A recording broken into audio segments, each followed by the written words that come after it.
Distributives.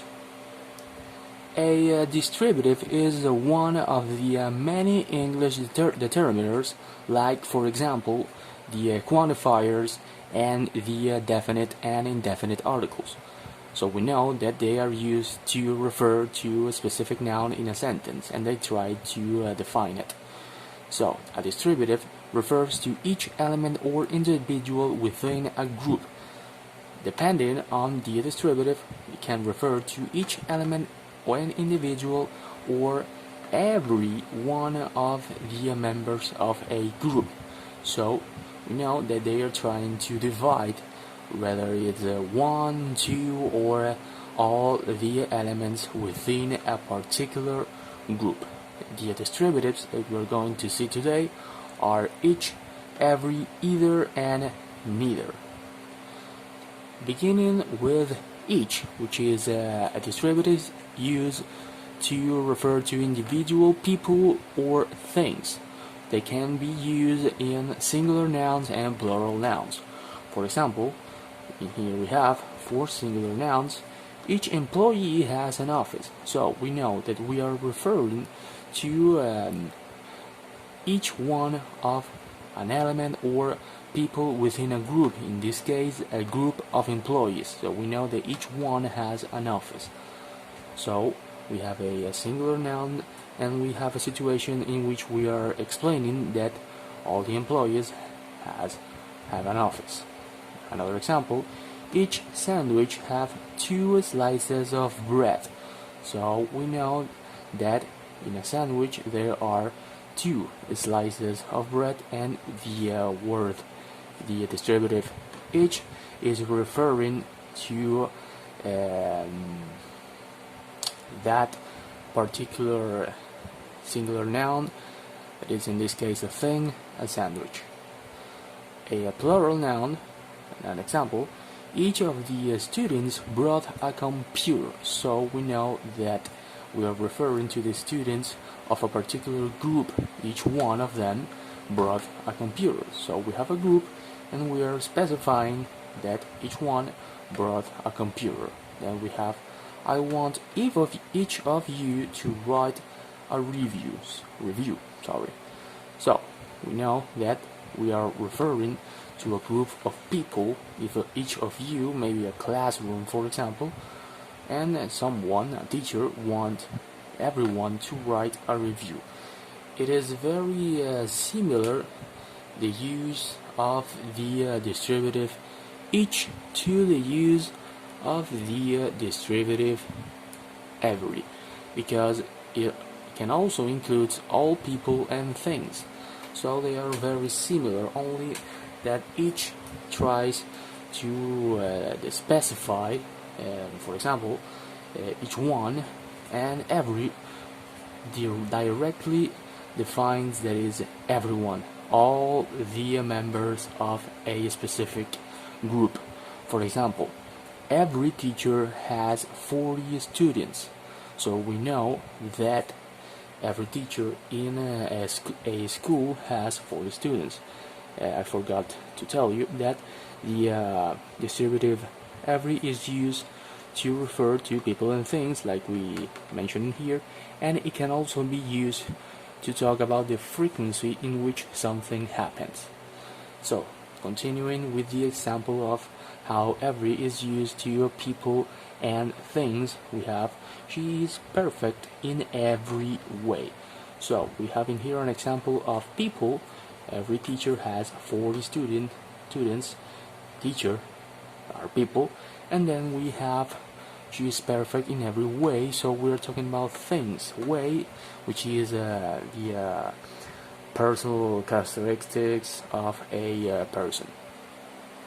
And we have every used to refer to the frequency in which something happens. For example, we go to the beach every Sunday, so we know that every Sunday we go to the beach is a frequency. The frequency in this case is every week, basically. Another example, every third day I check my account. So we know that every time that 3 days passes, I check my account. but we are going to mainly focus on using every to this type of sentence to refer to people and things. We are not going to focus on the frequency in which something happens, because that is mainly another topic, like using every as a adverb. Then we have the distributive either, which is used to refer to the choice between two elements. So we know that when we are using either, we know that we have two elements and we are making a choice between one or another. So in here we have an example of either being used to express a choice between two elements. I will buy either the blue one or the red one. So we know that I'm going to choose between the blue one and the red one. So we have to use either. One of those two is going to be my choice. And then we have either movie sounds exciting. So we know that we have more than one movie and we are choosing between those. But in this case, the sentence doesn't mention the choices, but we know that there are more than one movie in this sentence and we are choosing between those. And then we have more examples. For example, to refer to one or the other. So this is basically a choice. The sentence is not always going to tell us that it's one or the other. For example, in here we are talking about the choice, but the sentence doesn't explain which one we are going to choose.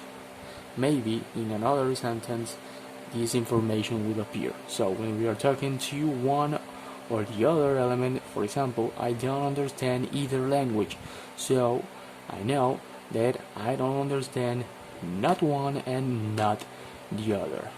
We have a choice in here.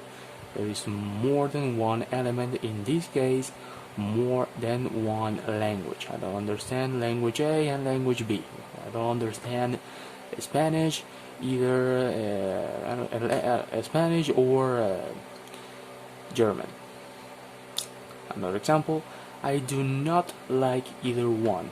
So we know that we have a choice in here and I don't like one or the other. Then we have the opposite of either, which is neither.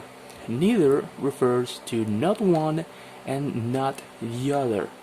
It's the opposite of either because either implies a choice between one and another, and neither implies the opposite, not a choice, not one and not the other. For example, we have the opposite of an example of the either slide. We have neither movie sounds exciting. So in the other case we have either movie sounds exciting, so we know that the movie 1 and the movie 2 both sounds exciting, but in this case neither of them sounds exciting, so is the opposite. Another example, neither of them came to my party. We know that neither of them, we are talking about two people, neither of people 1 and people 2 came to my party. Another thing that we need to be careful when we are using neither is that we don't use or when we are presenting both ideas, when we are presenting the subjects that we are not choosing, not one and not the other. We are not going to separate them with or. We are going to separate them with nor. For example, neither chemistry nor math are easy. So we need to be careful because it is very easy to be confused and use or in this sentence. So we have to, in sentences in which we are using neither, we need to use nor to separate the elements. In this case, we have chemistry and math. We know that neither of those subjects are easy, so we use nor to separate chemistry and math. Another example, neither he nor she took responsibility. Same case, we are separating element A and element B, not this and not this. To separate them, we use nor. Neither he or she took responsibility. That is it for the distributives.